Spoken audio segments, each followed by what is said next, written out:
So today we are going to be working on a matched pairs confidence interval. So this is good because it kind of brings us back into reviewing what a confidence interval looks like compared to a significance test, which in this chapter and the next chapter are going to be really important to see the differences and and be able to compare them. So I'm going to start by let's see.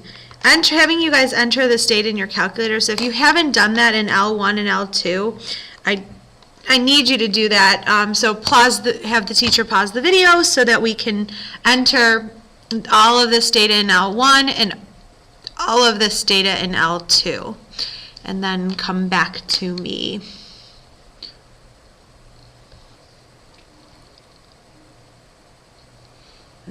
Okay, so hopefully we're back recording. So when I set out for matched pairs, and you're going to see a difference between this and what we do when we do a two sample. Okay, what this is this is my 5th hour class. I had them take their pulse, and then I had them jump up and down, and then we took their pulse again. And so what we're looking for is we want to see that average heart increase after jumping for, I think I only made them jump for 15 seconds, but you guys get the idea. So this person, these two people, when you look at 1 and 2 and 3, this is before jumping, after jumping, and it's the same person. And that's what allows us to call this matched pairs, is these numbers match up. It wasn't like, one person with before jumping and then another person's after jumping. These match up, and if that's the case, then it's not two samples, it's only one sample, and I really only care about the differences. So you're going to notice, and I'm going to bring I need L3, and L3 is about the differences. So what I'm going to do is I'm going to take L2 minus L1. Now if you want, you can do L1 minus L2, but you're going to be working with primarily negative numbers, and I like positive numbers, so you'll see me always do this. So L2 minus L1, I'm going to press enter. And if you want, you copy those numbers down into L3, but this is what the focus is on.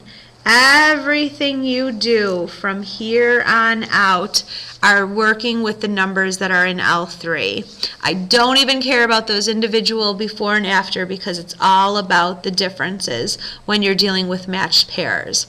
You're going to see next chapter when it's two sample, there is no L3. Everything is kept separate. L1 you do by itself, L2. But right now we can. This is beautiful because it looks like one sample, but it looks like two samples, but it turns it into a one sample and makes it a lot easier to do. So, unlike the HO and HA, this is not a significance test, but you still will lose points if you don't define the population parameter. So I'm going to do the mu of the difference is the this is the population mean difference in heart rate. And maybe I'll say this is after jumping minus before. So I did L2 minus L1. Population mean difference in heart rate after jumping minus the before jumping. Okay, so it's the mu of the differences, the x bar. Now we need an x bar of the differences. Now remember, everything I do is about L3. So my calculator, I'm going to do stat calc one variable statistics L3.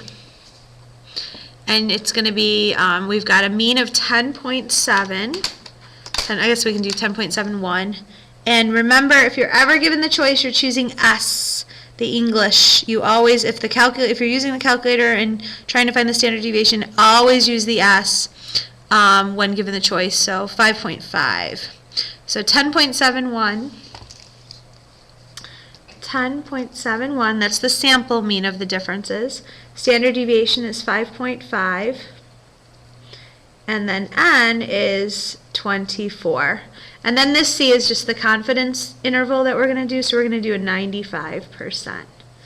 Okay, so as you can see, I've got some skeleton notes here. So, saying we've done this enough times that I've got my title. So you're going to call it Conditions for a Matched Pair's T Confidence Interval. Now, if you're on a T distribution where sigma is unknown, then we are on a T distribution. We have to worry about degrees of freedom. So our sample size is 24. So this would be 24 minus 1, which is 23 degrees of freedom. So number 1, is it a simple random sample from the population of, I guess this is students, so of students. Okay, now I can tell you it was a convenient sample. I just went to my 5th hour and said, hey guys, what's your heart rate before, and then made them jump, found it after. So I'm going to say no, but no reason to believe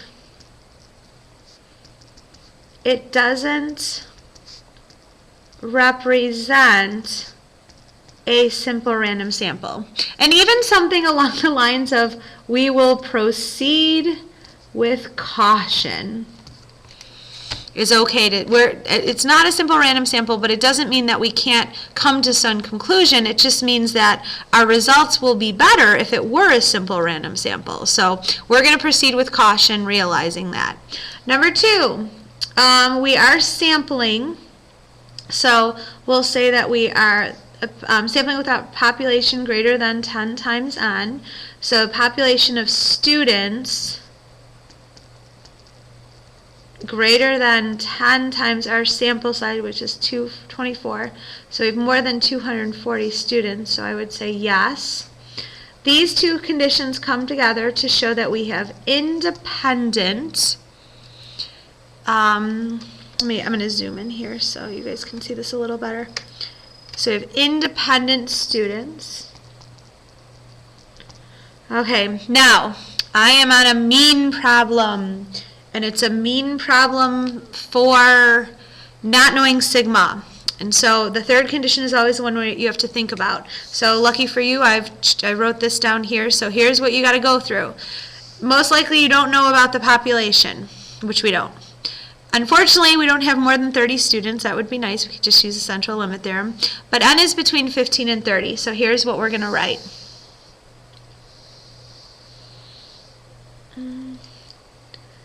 N is between 15 and 30. And just show that that's 24. And I'm going to look at a box plot.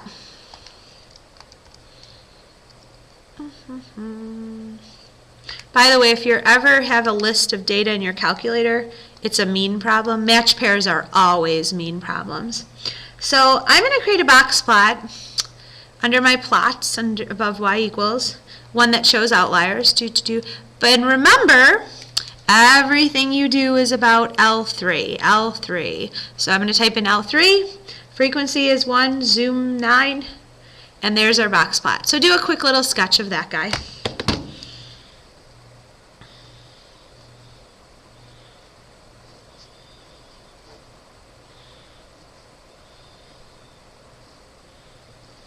And just comment on it. Very slight skew and no outliers. We are okay for a T approximation. Therefore, a T approximation is okay. Now, I snuck in, and to be honest, I don't think I'm ever going to get too crazy about this because you did identify it in the title. But number 4, I just have you just talk about the fact that the data are matched. Okay, telling you, again, I'm not going to be too crazy about that. So, data are matched. So, we go to a confidence interval. If you had mu or pi, that's what's going to go in the middle. but we do not have mu or pi, so we use the next best thing, which is x bar. So this is going to be 10.71, that's x bar. And I'm going to go to page 5, because if I forget, on the top of page 5 it gives me the format. Confidence interval. Take the statistic, English letter x bar, plus or minus the critical value, times the standard deviation of the statistic. Well, I'm in a mean problem. This is the standard deviation of statistic. You don't know sigma, so we're going to use the standard error, which is s over square root of n, so just do a substitution there. So x bar plus or minus t star times the standard deviation of your statistic, s over square root of n. Formula, substitution, 10.71 plus or minus t star. We've got to go to the t distribution. Page 16. We've got 23 degrees of freedom at 95%. So, see if I can get this on here. 95%, 23 degrees of freedom, having a hard time seeing it, is 2.069, I think. Hopefully that's right. 2.069. 2.069 times s, which is 5.5, divided by the square root of n, which is the square root of 24. Now I go to the calculator.